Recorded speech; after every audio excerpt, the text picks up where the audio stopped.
एक गांव में जगदीश नाम का एक भोला किसान था जो अपनी बेवकूफ़ी से हर बार अपनी फसल बर्बाद कर देता था। बारिश के मौसम में धान की जगह तरबूज की खेती करता। अरे सुनते हो, क्या तुम्हें कभी अक्ल आएगी या नहीं? अरे अब का हो गया भाई, काहे चिल्ला रही हो? चिल्लाऊं नहीं तो क्या करूं? इस बारिश में जब सब लोग धान की खेती करते हैं, तुम तरबूज की खेती कर रहे हो। देखो, हमने सोच समझकर ही तरबूज बोया है। सोच समझकर बोया है? सुनो तो जरा, क्या सोचा था तुमने?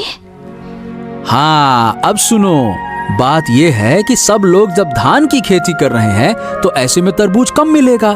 तो हमने क्या सोचा कि अगर हम तरबूज लगाएंगे तो बढ़िया मुनाफा हो जाएगा। हाँ। तुम्हारा दिमाग खराब है क्या? बारिश में कभी तरबूज होता है? क्या बात कर रही हो? बारिश में तरबूज नहीं होता है क्या? अब मैं क्या कहूँ, तुम तो सब जानकर ही खेती करते हो ना। अरे ऐसे काहे कह रही हो? पहले बता दिया होता तो हम तरबूज लगाए नहीं करते। तुम्हें पहले मैं कैसे बताऊं? क्या तुम मुझसे सलाह लेते हो कभी? हाँ, अब रहने दो, ज्यादा डांटो नहीं। आगे से ऐसा हम नहीं करेंगे। जाओ यहाँ से, मेरी नजरों से दूर हो जाओ। जगदीश की एक बेटी थी, नाम था दिव्या। दिव्या बहुत ही समझदार लड़की थी। वो गांव भर में घूम घूम कर लोगों की मदद करती थी। सुबह जब वो बुढ़िया के घर के सामने से गुजर रही थी तो देखा कि वो बुढ़िया रो रही है। अरे बूढ़ी माँ, आप रो क्यों रही हैं? क्या हुआ? मत पूछ बेटी, मेरे रसोई घर की छत गिर गई है। अब मैं क्या करूंगी? छत गिर गई? किसी से मदद मांगिए ना। कई लोगों से मांगी पर कोई मदद करने को तैयार नहीं। क्या मदद करने से कोई नुकसान हो जाता? रुको, मैं देखती हूँ क्या किया जा सकता है। बूढ़ी माँ, अब आप दूसरे सिरे को पकड़ो, मैं ऊपर उठाती हूँ। छत ऊपर चढ़ा देंगे। दोनों के प्रयास से छत वापस जगह पर लग जाती है। बुढ़िया बहुत खुश हो जाती है। वाह, तेरी अक्ल तो कमाल की है। तेरी वजह से मेरा रसोई घर ठीक हो गया। मैं हूँ ना माँ, जब भी जरूरत हो बस मुझे बुला लेना। खुश रहो बेटी, सदा सुखी रहो। हाँ माँ, आप लोगों की दुआओं की वजह से ही मैं अच्छी हूँ। अब चलती हूँ, माँ चिंता कर रही होगी।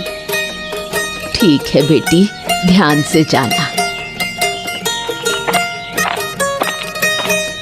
हर दिन ऐसे कामों के लिए दिव्या को माँ की डांट सुननी पड़ती है। आज भी कुछ अलग नहीं हुआ। ठहर जा, वहीं खड़ी रह। बता, कहाँ गई थी तू पूरे दिन? माँ, मैं थोड़ी देर गांव में घूमने गई थी। तुम जानती हो मैं घर पर ज्यादा नहीं रहती। यही तो पूछ रही हूँ कि तू घर में क्यों नहीं रहती? क्या तुझे घर का कोई काम नहीं? घर का काम करने के लिए तो आप हो ही। मैं तो गांव वालों के काम में मदद करती हूँ। गांव वालों के काम करके तुझे क्या मिलता है? माँ, मुझे उनका प्यार और आशीर्वाद मिलता है। लोगों की मदद करने से बहुत सुकून मिलता है। बस कर, छोटी सी उम्र में इतनी बड़ी बड़ी बातें। अभी 15 साल की है और बात करती है जैसे 80 की बुढ़िया हो। रहने दो माँ, आज मत डांटो ना। तेरे बाप बेटी को लेकर मैं बहुत परेशान हूँ। एक है बहुत बेवकूफ, दूसरा बहुत चालाक। जरूर पापा ने फिर कोई बेवकूफी की है, उसी का गुस्सा मुझ पर निकाल रही हो। क्या करूं मैं? तू खुद देख घर की हालत। गांव के इतने लोगों की समस्या हल कर दी, अब तक पापा को ठीक नहीं कर पाई। क्या कहूं, मेरी तो किस्मत ही फूटी है, तभी तो तेरे बाप के घर आई। अच्छा, अब मुझे खाना दो, बहुत भूख लगी है। दिव्या कभी अपनी माँ की बातों को गंभीरता से नहीं लेती। उसे गांव के अच्छे कामों में ही सुकून मिलता है।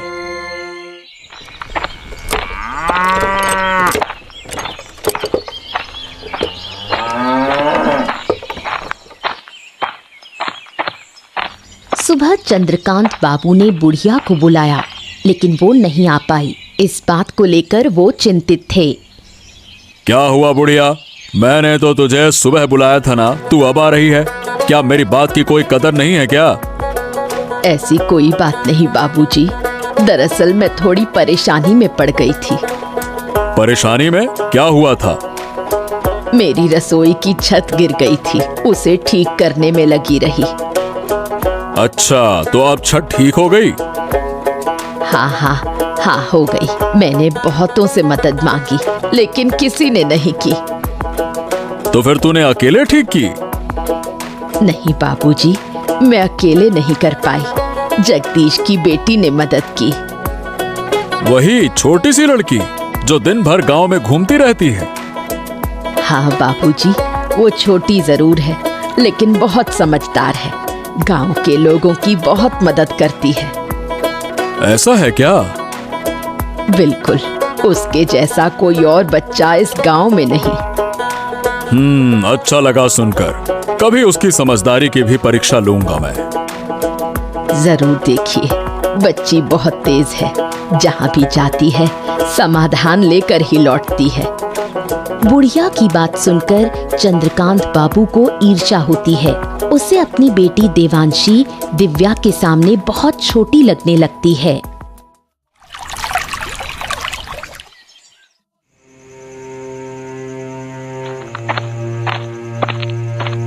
सुनो बेटी, तो जगदीश की उस छोटी लड़की को जानती है? किसकी बात कर रहे हो? उस दिव्या की? हाँ, उसी लड़की की बात कर रहा हूँ। जानती है ना तू? हाँ, नाम और चेहरे से जानती हूँ, लेकिन कभी आमने सामने बात नहीं हुई। अरे बेटा, लोग कह रहे हैं कि वो बहुत ही समझदार है।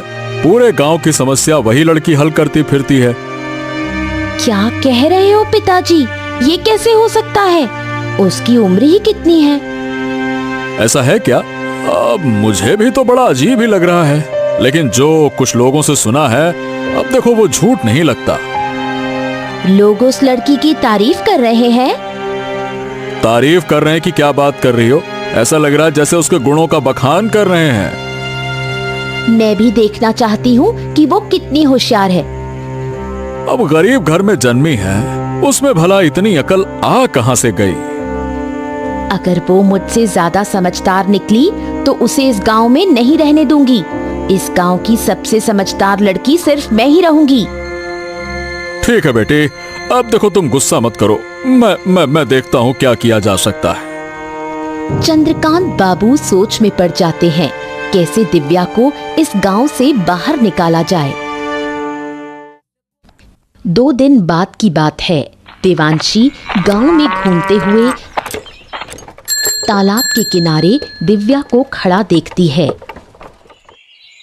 उसके मन में एक शैतानी योजना आती है। अरे, तुम दिव्या हो ना, जगदीश काका की बेटी? हाँ, मेरे पापा का नाम जगदीश है। तुम कौन हो? ओहो, तुम मुझे पहचानती नहीं? मैं चंद्रकांत बाबू की बेटी हूँ। ओह, तुम चंद्रकांत बाबू की बेटी हो। तुम्हारे बारे में बहुत सुना है, लेकिन कभी देखा नहीं। देखोगी कैसे? मैं तो ज्यादा बाहर निकलती ही नहीं। तुम्हारे बारे में भी बहुत सुना है। तुमसे मिलकर बहुत अच्छा लगा। सुना है तुम बहुत समझदार हो। चलो बैठकर थोड़ी बात करते हैं। देवांशी दिव्या को तालाब के किनारे बैठने के लिए कहती है, फिर उसे धक्का देकर पानी में गिरा देती है और खुद नकली कोशिश करती है उसे बचाने की। उसके चेहरे पर शैतानी मुस्कान होती है। कोई है? मुझे बचाओ, मैं डूब रही हूँ। अरे, तुम गिर गई? कैसे? मुझे तो तैरना नहीं आता। दिव्या हाथ पांव मारती है और एक पेड़ की डाली पकड़कर खुद को बाहर निकालती है। तुम ठीक तो हो ना? हाँ, मैं ठीक हूँ। अब मैं घर जा रही हूँ। इस घटना के कुछ दिन बाद जगदीश और चंद्रकांत बाबू के बीच विवाद हो जाता है।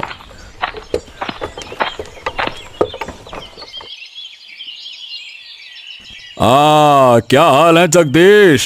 कैसे जा रहे हैं तुम्हारे दिन? अरे आपके आशीर्वाद से सब ठीक चल रहा है बाबू, पर आप अचानक से हमारे घर में क्या हो गया? देखो, मुझे जमीन की जरूरत है, उसी सिलसिले में बात करने आया हूँ। जमीन के मामले में हम आपकी मदद भला कैसे कर सकते हैं? देखो, ऐसा है, जो जमीन मुझे चाहिए वो तुम्हारी है। तुम्हारी जमीन के बगल में मेरी जमीन है। लेकिन बाबू, मैं आपको अपनी जमीन क्यों दूं? अरे भाई, उसके बदले में पैसे दूंगा, इसलिए और काहे के लिए? मुझे तुम्हारी जमीन की सख्त जरूरत है। लेकिन मेरे पापा आपको जमीन क्यों देंगे? वो जमीन बेचने वाली नहीं है। अरे तू बीच में काहे बोल रही है? तुझे क्या समझ है इन बातों की? ये बड़े लोगों की बात है, तू चुप रह। जगदीश, तेरी बेटी मेरा अपमान कर रही है। हैं? अपमान? ना ना ना ना बाबू, वो तो बच्ची है, उसकी बातों का बुरा मत मानिए। मैं भले ही छोटी हूँ, लेकिन जो कह रही हूँ वही सही है। मेरे पापा आपको कोई जमीन नहीं देंगे। मैं तेरे घर खुद आया और तेरी बेटी ने मुझे अपमानित किया। इसका अंजाम तुझे भुगतना होगा। अरे बाबू, जगदीश बाबू, आप नाराज मत होइए। देखिए, मेरी बात तो सुनिए तो। इतना अपमान सहकर मैं यहाँ खड़ा रहूं? तुम्हारी बात सुनो, मैं तुम लोगों को सबक सिखा कर रहूंगा। हाँ? चंद्रकांत बाबू के मन में दिव्या के खिलाफ बदला लेने की भावना जाग उठती है। तेरी वजह से चंद्रकांत बाबू को अपमान सहना पड़ा। मेरी बेटी ने ऐसा क्या गलत कहा? उसने तो सही बात ही कही। सही बात? अरे अकल के अंधों, अगर मैं जमीन दे देता तो कुछ पैसे मिल जाते, घर अच्छे से चलता। अब क्या जमीन का क्या करेंगे? चाटेंगे? माँ, पापा को जरा समझाओ ना। तुझे लगता है मैं समझा नहीं रही? उनकी समझ में कुछ आता है? चुप रहो तुम दोनों। तुम दोनों माँ बेटी मिलकर हमारा घर बर्बाद ही करके रहोगे लगता है। क्या कहा? मैं अपना घर खुद बर्बाद कर रही हूँ? और नहीं तो क्या, ऐसे अपशगुनी लड़की को घर में रखना चाहिए क्या? नहीं रखेंगे तो क्या करेंगे? घर से निकाल देंगे? अगर बेटी घर का भला नहीं चाहती है ना, तो उसे निकाल देना ही ठीक है। अगर मेरे होने से इतनी परेशानी है तो मैं ही घर छोड़कर जा रही हूँ। अरे हाँ, जा। वैसे भी तुझसे कोई काम वाम तो होता नहीं है, बस मुंह चलाती है पटर पटर पटर। अरे जा, चली जाएगी तो अच्छा ही रहेगा, जा। जगदीश की बातों से दुखी होकर दिव्या गांव छोड़ने का फैसला करती है। बेटी के जाने का दृश्य आरती सहन नहीं कर पाती। वो चुपचाप आंसू बहाती है। माँ, रो मत, मुझे बिल्कुल अच्छा नहीं लग रहा। तू हमें छोड़कर चली जाएगी और मैं रोऊंगी नहीं। क्या मुझे दर्द नहीं होता? अगर आपको सच में दर्द होता तो आप पापा को पहले ही सुधारती। तू जानती है, तेरे पापा समझदार नहीं है, वो थोड़े भोले हैं। पापा भी जानते हैं कि वो भोले हैं, फिर भी मुझे क्यों डांटा? वो समझ नहीं पाए, तू बुरा मत मान। माँ, मैंने फैसला कर लिया है, मैं इस गांव में अब नहीं रहूंगी। हमें छोड़कर तू कहाँ जाएगी? कैसे रहेगी? क्या हमें तेरी चिंता नहीं होगी? चिंता का कोई फायदा नहीं माँ, मैं अपना रास्ता खुद बना लूंगी, मैं ठीक रहूंगी। मत जा बेटी, मत जा, मुझे छोड़कर मत जा, मैं तेरी माँ हूँ। एक दिन लौट कर आऊंगी माँ, और तेरे सारे दुख दूर कर दूंगी। तू आएगी तो मेरा दुख और बढ़ेगा, ये तू समझ नहीं पा रही। माँ, मैं जानती हूँ संतान को खोने का दर्द क्या होता है, लेकिन मुझे जाना ही होगा, मुझे मत रोको। सुन बेटी, मत जा, लौटा। कई साल बीत जाते हैं। चंद्रकांत बाबू जगदीश को बेवकूफ बनाकर उसकी सारी जमीन धीरे धीरे हड़प लेते हैं। देखो जगदीश, अब तुम्हारे पास कोई जमीन बाकी नहीं बची है। तुम सारी जमीन हमें बेच चुके हो। अब क्या कहें बाबू, बेचते बेचते पूरी जमीन बिक गई, पता ही नहीं चला। अब हमारी जमीनें खत्म हो गई, क्या करें। अरे सुनो तो इसे, ऐसे कह रहा है जैसे पूरे गांव की जमीन ही दे दी हो इसने।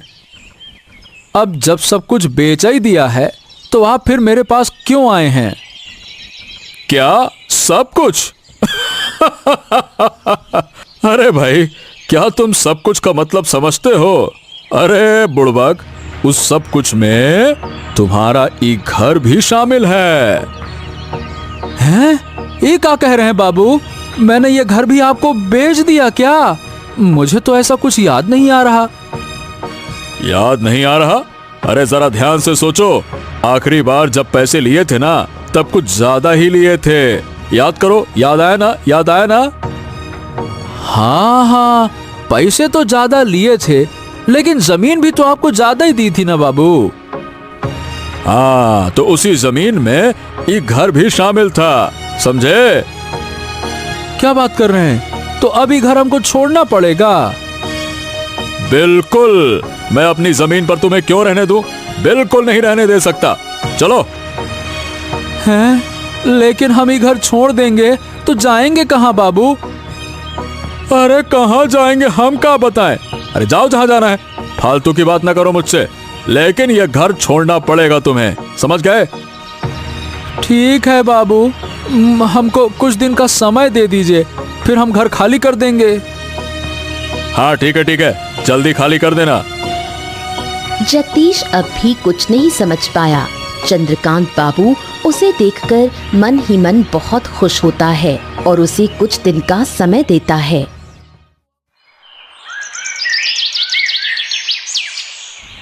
जगदीश गहरी सोच में पड़ जाता है। उनका अंतिम सहारा भी अब खत्म हो चुका है। मैंने तुम्हें बार बार कहा था उस चंद्रकांत बाबू के साथ मत घूमो, लेकिन तुमने मेरी एक भी बात नहीं मानी। अरे हमको क्या पता था? अरे गिन्नी, अगर पता होता तो मैं उसके साथ उठता बैठता क्या?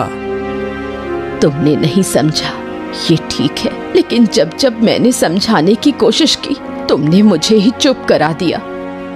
अरे हमको कभी अंदाजा ही नहीं था कि हमारे साथ ऐसा हो जाएगा। तुम्हारी वजह से मैंने अपनी बेटी को खो दिया। वो तो शुरू से ही विरोध कर रही थी। हाँ, अब जाकर समझ में आ रहा है कि मेरी बिटिया सही कहती थी। मैंने नाहक उसे गलत समझा इतने साल। क्या करूं, मेरी अकल ही मारी गई थी। तुमने उसे घर से निकाल दिया, अब उसका पाप तुम्हें भुगतना पड़ रहा है। मैं और सजा भुगतने को तैयार हूँ। मेरी बेटी न जाने कहाँ होगी, किस हालत में होगी। मुझे माफ कर दो मेरी बेटी। अब रोकर क्या फायदा? सोचो अब आगे कहाँ जाएंगे? अरे अब तो कुछ सोचने की शक्ति ही नहीं रही। कहाँ जाएंगे, क्या करेंगे? तुम्हारे दिमाग में कभी कुछ चलता ही कब था? सारा झंझट मुझे ही सहना पड़ा है। अब मैं क्या करूं? चिंता मत करो गिन्नी, हम कुछ उपाय सोचते हैं। जगदीश और आरती का जीवन अब अनिश्चितता के अंधकार में डूब गया। दिव्या गांव लौटकर गांव के विकास के लिए प्रयास शुरू करती है। उसकी मुलाकात आनंद नाम के एक शिक्षित युवक से होती है। सुना है आप 2 दिन पहले गांव लौटी हैं और गांव के भले के लिए काम करना चाहती हैं। हाँ, आपने ठीक सुना। क्या आपको कोई आपत्ति है? अरे नहीं नहीं नहीं नहीं, कैसी बातें कर रही हैं। मैं तो खुद किसी ऐसे व्यक्ति की तलाश में था। फिर तो और भी अच्छा। दरअसल मैं भी काफी समय से गांव के विकास के लिए कुछ करना चाहता था। अब आपको पाकर अच्छा लग रहा है। अब मेरे पास एक साथी है। आपके साथ मिलकर मैं और भी अच्छा काम कर पाऊंगी। हाँ हाँ जी हाँ, मैं भी तो यही कहना चाहता था। आप तो काफी समझदार हैं। तो आपने गांव के लिए क्या योजना बनाई है? वैसे मैंने अभी तक कुछ तय नहीं किया है, पर सोच रहा था कि अनपढ़ किसानों को कृषि के बारे में जागरूक किया जाए। हाँ, ये तो बहुत अच्छा विचार है। मैं भी कुछ ऐसा ही सोच रही थी। क्यों ना गांव के शिक्षित लोगों को साथ लेकर एक संस्था बनाई जाए। अरे ये तो और भी अच्छा होगा। इससे हम किसानों को और अच्छे से समझा पाएंगे। और हमारी संस्था भी आगे बढ़ेगी। तो फिर मैं गांव के शिक्षित लोगों को इकट्ठा करता हूँ फिर। हाँ हाँ, जरूर कीजिए। उसके बाद मुझसे संपर्क कीजिए। मैं संस्था की शुरुआत करती हूँ। कई साल बाद जब चंद्रकांत बाबू को दिव्या की वापसी की खबर मिलती है, वो बदले की आग में जल उठता है। अजय, गांव पर ठीक से नजर रख रहा है ना? हाँ बाबू, सब ठीक से देख रहा हूँ। फिर भी तू मुझे ये नहीं बता पाया कि जगदीश की बेटी गांव में संस्था बना रही है। अब खबर तो मेरे पास भी थी बाबू। अब सोचा था कि आज ही आपको बताऊंगा। अरे नालायक, इतनी देर कर दी, तब तक तो गांव वाले शिक्षित हो जाएंगे। अरे बाबू, ऐसा थोड़ी ना होगा। क्यों नहीं होगा? अरे वो लड़की बहुत चालाक है, बचपन से चालाक है, मैं जानता हूं उसे। अगर उसने किसानों को समझा दिया तो हमारा धंधा चौपट हो जाएगा। अच्छा, तो अब हमें क्या करना चाहिए? उस लड़की को सबक सिखाना होगा। लेकिन कैसे? अरे इसीलिए तो तुझे बुलाया है। अब सोच और कोई ठोस योजना बना, कैसे कैसे कर रहा है। चलिए तो एक काम करते हैं, उसके संस्था को तहस नहस कर देते हैं। हाँ ये ठीक है, लेकिन पहले उसके बाप से मिलना होगा। देखना होगा कि वो कुछ करता है या फिर नहीं।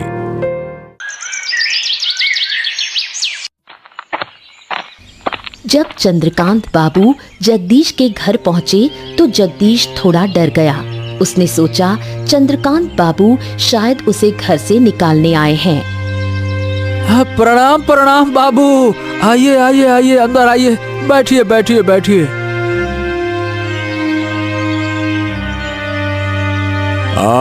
आज तुम्हारे घर में बैठने के लिए नहीं आया हूँ। देखिए, मैंने आपसे कुछ दिन की मोहलत मांगी थी बाबू। हाँ हाँ, मैं उस बारे में पता करने भी नहीं आया हूँ। मैं तुम्हारी बेटी के बारे में बात करने आया हूँ। हैं? मेरी बेटी के बारे में? क्यों? मेरी बेटी ने फिर से क्या कर दिया? सुना है कि तुम्हारी बेटी गांव में वापस आ गई है। हाँ हाँ हाँ, मेरी बेटी वापस तो आ गई है बाबू। सुना है वो गांव के किसानों के लिए अच्छे काम कर रही है। अब देखिए बाबू, इस बारे में हमको कुछ ना पता। मैं यही बताने आया था कि अपनी बेटी को काबू में रखो, नहीं तो अच्छा नहीं होगा। हाँ बाबू, सही बताएं तो वो क्या कर रही है, हमको इस बात का कोई अंदाजा नहीं है। अंदाजा नहीं है तो क्या हो गया? बेटी को काबू में रखने के लिए अंदाजा जरूरी नहीं होता है। तुम कहो और वो मान जाएगी, बस। क्या कहें बाबू, मेरी बेटी ने तो पहले कभी मेरी बात मानी नहीं, तो अब कैसे मानेगी? वो समस्या मेरी नहीं है। तुम उसके बाप हो और वो तुम्हारी बात मानेगी। मुझे बस तुम्हें सूचना देनी थी, मैंने दे दी। लेकिन बाबू, अगर वो गांव के भले के लिए काम कर रही है तो इसमें समस्या क्या है? हमको ये समझ में नहीं आ रहा। अरे क्या कहें, वो जानने से तुम्हें कोई फायदा नहीं है। अगर सीधी बात है कि उसे नहीं रोका तो वो अपनी जान से हाथ धो बैठेगी। बस कह दिया मैंने। अपनी बेटी की बात सुनकर जगदीश अब मन ही मन ठान लेता है कि वो अपनी बेटी को किसी हाल में नुकसान नहीं होने देगा। गांव भर में जगदीश की बेटी की तारीफ सुनकर जगदीश और आरती गर्व महसूस करते हैं। देखा, मैंने कहा था ना कि हमारी बेटी एक दिन अच्छा काम करेगी, गांव के लोग उसे सम्मान देंगे। हाँ, अब तो मैं भी देख रहा हूँ, लेकिन पहले मुझे यकीन नहीं था। तुम्हारे अविश्वास की वजह से ही वो हमें छोड़कर चली गई थी। तुम्हारी बेटी इतनी समझदार है कि हमें छोड़कर भी सफल होकर लौट आई है। मुझे अपनी बेटी पर कितना गर्व हो रहा है, ये मैं बता नहीं सकती। मुझे भी कम गर्व नहीं है अपनी बिटिया पर। अरे गांव में निकलते ही सब लोग कहते हैं, "ऊ देखो, दिव्या के पापा जा रहे हैं।" तो फिर मानते हो कि मेरी बेटी अच्छा काम कर रही है? हाँ, कर तो रही है, लेकिन अब लोग उसे रोकने के लिए उठ खड़े हुए हैं। वो लोग उससे जलते हैं, लेकिन मैं अपनी बेटी को कोई नुकसान नहीं होने दूंगी। अब मैंने भी मन बना लिया है भाग्यवान, जो हमारी बेटी को नुकसान पहुंचाएगा उसको हम छोड़ेंगे नहीं। देखो, चंद्रकांत बाबू का साथ मत देना। मेरी बेटी शुरू से ही सही थी। मैं समझ नहीं पाया ना गिन्नी, यही तो मेरी गलती थी। अब क्या कहें। अब इन बातों को छोड़ो, अब हमें अपनी बेटी को बचाना है। चलो कोई बात नहीं, तुम चिंता न करो, मैं उसे हर हाल में बचाऊंगा। आखिर हमारी बेटी है वो।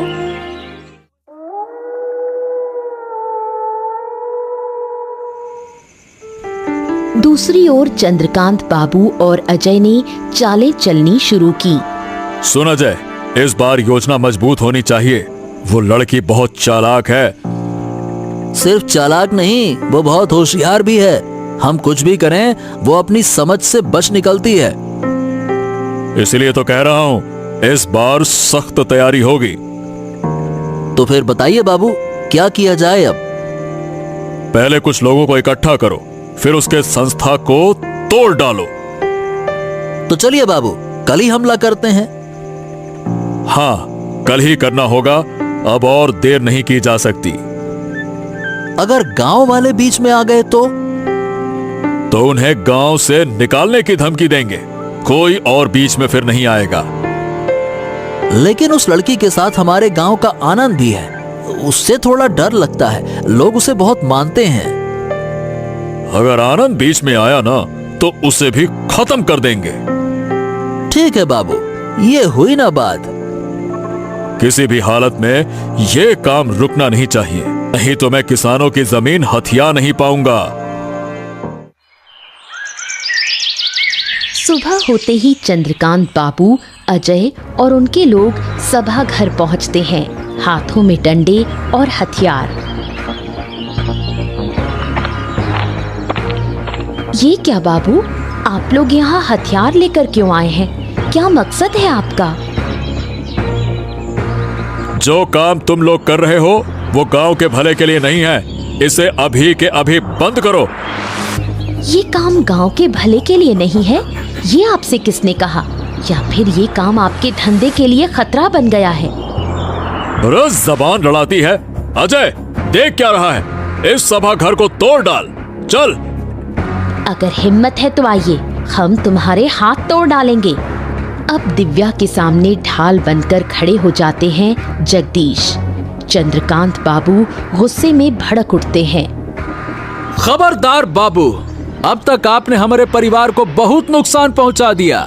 अगर आज हमारी बेटी को कुछ हुआ ना, तो आपको हम लटा के ऐसा मारेंगे, क्या कहें फिर। छोड़ दो अब उसको, बहुत हो गया। ए जगदीश, तो भूल रहा है कि तेरा घर अब भी मेरी मुट्ठी में है। ए बाबू, घर वर की कोई जरूरत नहीं है, फालतू की धमकी देना नहीं। और हमारी बेटी को कुछ होना नहीं चाहिए। हाँ। ओह, तूने अच्छा नहीं किया। अपने आदमियों को पकड़ो और चुपचाप निकल जाओ, नहीं तो आपको कुचलने में एक पल नहीं लगाऊंगा।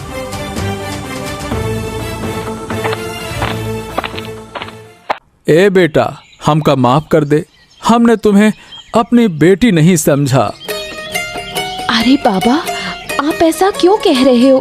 आप तो मेरे पिता हो। लेकिन फिर भी। आप कोई लेकिन नहीं, अब हम सब मिलकर गांव की भलाई के लिए काम करेंगे। इसके बाद दिव्या की अगुवाई में गांव का विकास शुरू होता है। गांव वाले उसकी बहुत तारीफ करते हैं। एक भोला किसान अपनी बुद्धिमान बेटी पर गर्व करता है।